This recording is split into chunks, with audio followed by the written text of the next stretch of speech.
El camino parlamentario de la eutanasia no ha sido sencillo. El recorrido comenzó en la legislatura 2020-2025 con 2 proyectos de ley. Uno presentado por el Partido Colorado en marzo de 2020 y otro por el Frente Amplio en diciembre de 2021. Más tarde, ambos se terminarían fusionando para dar paso a un mismo proyecto. Esto es Caronte, un podcast sobre la eutanasia en Uruguay. En su exposición de motivos, el primer proyecto, presentado por el diputado colorado Ope Pasquet, afirmaba: es tiempo de que la sociedad asuma colectivamente, a través de la ley, la responsabilidad por la forma en que trata a los enfermos terminales o a quienes están agobiados por sufrimientos insoportables. Esta frase, en buena medida, resume la esencia de lo que buscaban las 2 iniciativas parlamentarias, una búsqueda que se mantuvo incluso después de que se unificaran. Porque la vida es personalísima, es de cada uno, y nadie tiene derecho a imponerle a otro que se quede entre los vivos. Nadie tiene derecho a aferrarlo y decirle, seguí sufriendo porque yo necesito que vos sigas viviendo. Nadie tiene derecho a hacer eso. Respetemos el derecho de cada uno, señor presidente, que es en definitiva de lo que se trata. Vivir es un derecho, no es una obligación. Nadie está obligado a vivir hasta sufrir hasta el último momento. Vivir es un derecho y cada cual puede disponer de él. No hay dignidad sin libertad. Esa es la premisa sobre la que se apoya este proyecto. Muchas gracias.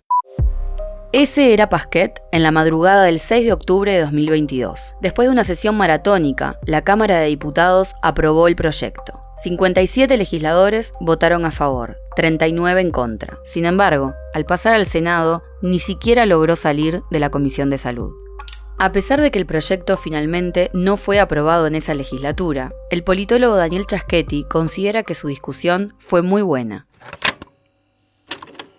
Sobre todo en la Cámara donde se dio, que es la Cámara de Diputados. En la Cámara de Senadores fue bloqueado el proyecto en comisión, que es algo que sucede con mucha frecuencia, sobre todo porque no estaba claro que en el Senado hubiese una mayoría para aprobarla. Y si bien, digamos, algunos actores presionaron para que saliera de la comisión, los integrantes de la Comisión de Salud Pública que estaban en contra de la ley eran mayoría en el Senado, ¿no? Yo diría que estas leyes requieren de matemática, de conteo y de, no esperar que los partidos se alineen automáticamente.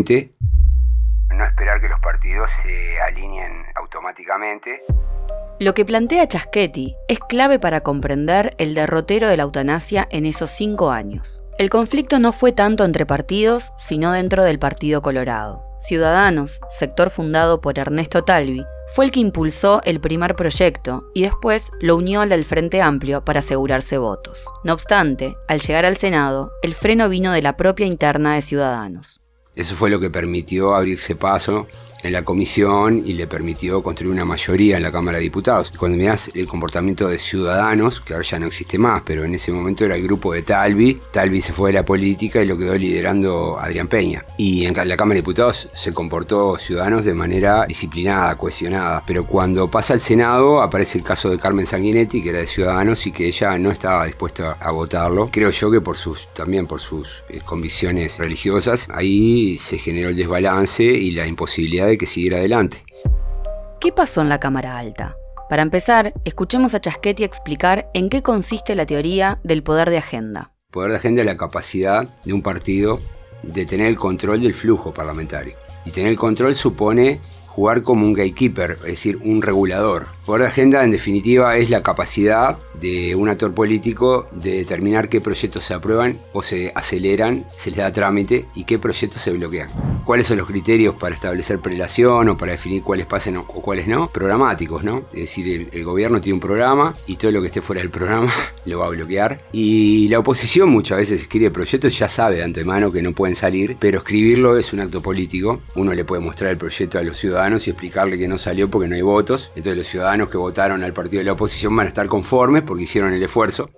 En junio de 2024, es decir, 1 año y 8 meses después de la aprobación en diputados, el semanario Búsqueda informaba que el Poder Ejecutivo bajó línea a los senadores de la coalición para que el proyecto de eutanasia, cita textual, muera en la Comisión de Salud del Senado. Días después, a través de su cuenta de Twitter, la diputada Nivia Reig acusó a los senadores de no tener empatía y apuntó particularmente contra Carmen Sanguinetti, compañera de sector y presidenta en ese entonces de la Comisión de Salud. Según Reig, Sanguinetti se había comprometido con la bancada bicameral de Ciudadanos a no ser un obstáculo para que el proyecto pase al plenario. A raíz de esa acusación, el senador colorado Pablo Lanz, también de Ciudadanos, mocionó votar el proyecto en el Senado de forma grave y urgente. Pero la propuesta fracasó. Ese fue, en los hechos, el final del camino de la eutanasia en esa legislatura.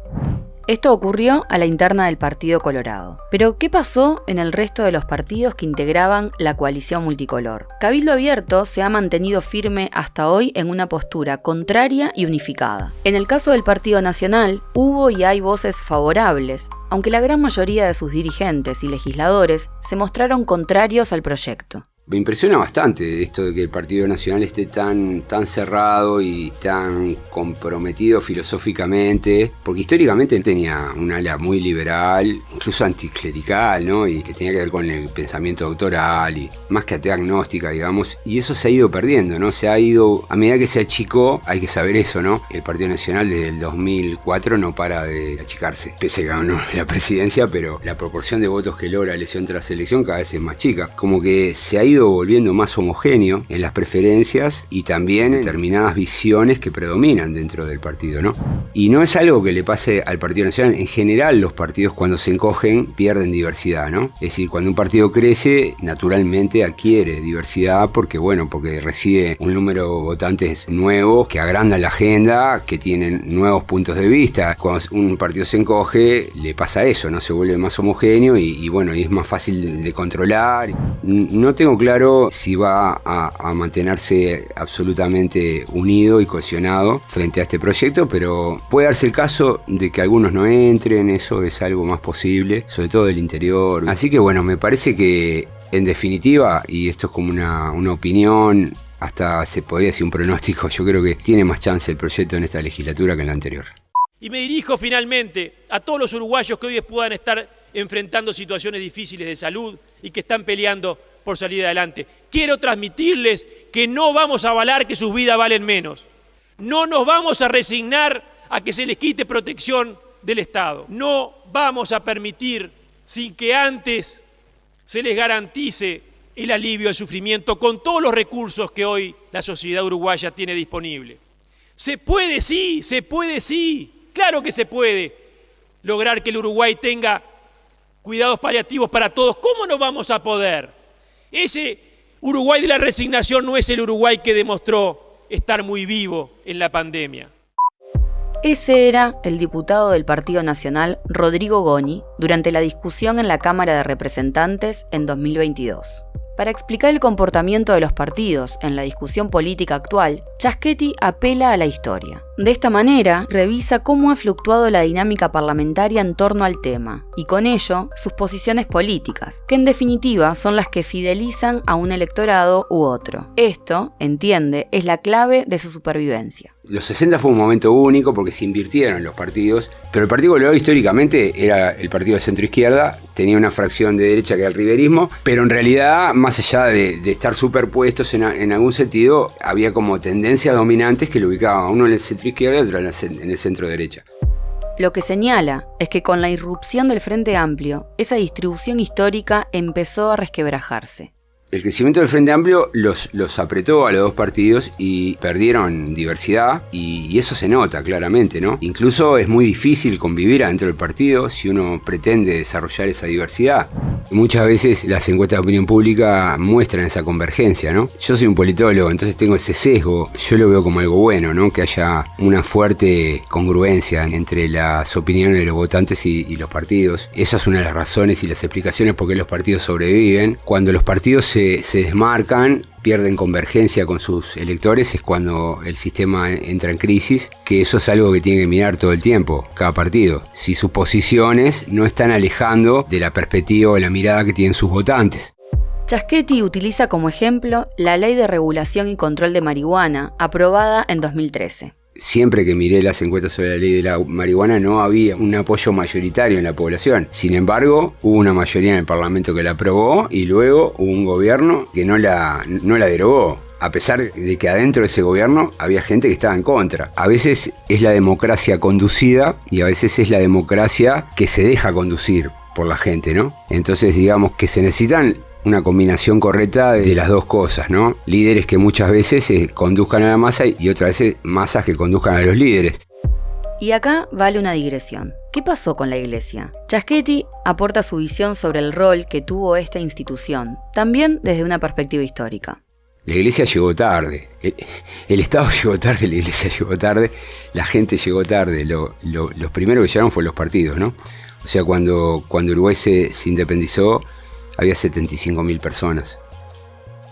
La batalla de Carpintería determinó dos bandos, blancos y colorados, y a los 10-15 años ya había tradiciones. Y hay que esperar como hasta la década del 60, o sea, 30 años después de fundada la democracia, para que la Iglesia nombre al primer obispo, ¿no? Hay que esperar a la década del 70 para que el Estado comience a tomar el control.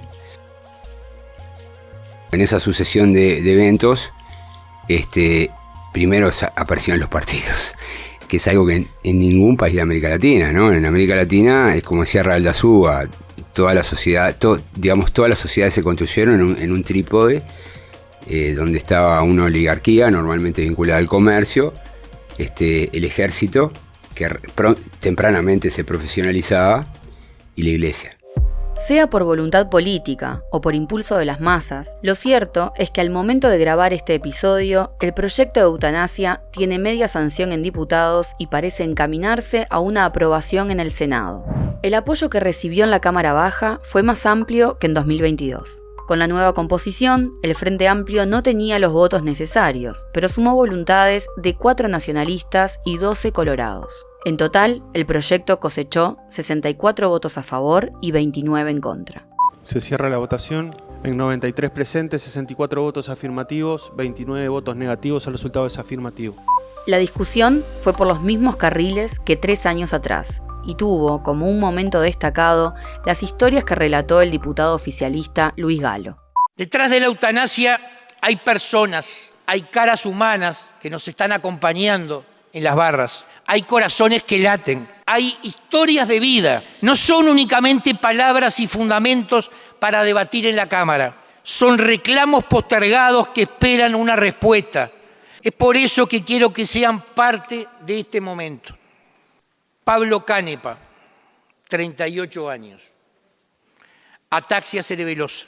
Y estas son sus palabras. Hablan de que la muerte es irreversible, pero capaz lo que le sigue es mejor. Seguro es mejor que mi estado actual. Nada puede ser peor. Así que imagino la muerte como la paz, como el blanco, como la ausencia de color que da el descanso. Quiero descansar. También tenemos las palabras de Beatriz Gelós, que se encuentra en las barras. Me llamo Beatriz Gelós. Tengo 69 años, tenía en ese momento, ahora tiene 71. Soy docente de idioma español de secundaria, jubilada por enfermedad. Tengo esclerosis lateral amiotrófica, ELA, desde hace 17 años. Estoy casada, tengo 2 hijos y 2 nietos. Sería más digna mi vida si pudiera higienizarme sola, escribir a mano, hablar por teléfono, rascarme, tomar agua cuando tenga sed o ocuparme de los demás, especialmente de mis nietecitos, a quienes nunca pude cambiar un pañal, ni la vida me dio el placer de hacerlos dormir en mis brazos. Eso no se lo voy a perdonar a la ELA. Vivir recluida es vivir sin honrar la vida, y cada vez más mi ruta se irá siendo más penosa, ya que la esclerosis lateral amiotrófica es progresiva. Más dificultades motrices, económicas, más encierro, más y más renuncias. Estoy muy agradecida a los cuidados paliativos que me han atendido amorosa y compasivamente. No sé si con dificultades en aumento, Aún con los cuidados, el día a día será llevadero. Por eso, quiero tener la tranquilidad de que podré elegir cuando llegue el momento si vale la pena seguir el calvario o no. Para ello necesito una ley de eutanasia, bien redactada, clara, que me permita decirles a los paliativistas: hasta aquí llegué y no sigo más. Les pido que en su fuero más íntimo cada uno pueda analizar en profundidad y con responsabilidad y sensibilidad qué respuesta le daremos a los ciudadanos como Pablo, como Beatriz y tantos otros. Ojalá que la respuesta que demos hoy no sea la misma que le dimos a Pablo Salgueiro y a Fernando Sureda. Honremos su memoria con la aprobación de este proyecto. Muchas gracias. El debate no fue únicamente político-partidario. Hubo grupos de militantes a favor y en contra que acompañaron todo el recorrido parlamentario de la eutanasia. En el próximo episodio escucharemos sus voces. Esto es Caronte, un podcast sobre la eutanasia en Uruguay. Este podcast fue realizado en el marco del proyecto Diálogos Interdisciplinarios sobre la Eutanasia, aportes para una conversación ciudadana, financiado por el Programa Ciudadanía y Conocimiento de la Comisión Sectorial de Investigación Científica de la Universidad de la República. Grabado en los estudios de Uniradio 107.7 FM. Producción, diseño sonoro y realización, Camilo Salvetti y Diego Varela Calzada. Locución, Lucía Giudice. Arte visual, Federico Zavalía y Guillermo Trifoglio.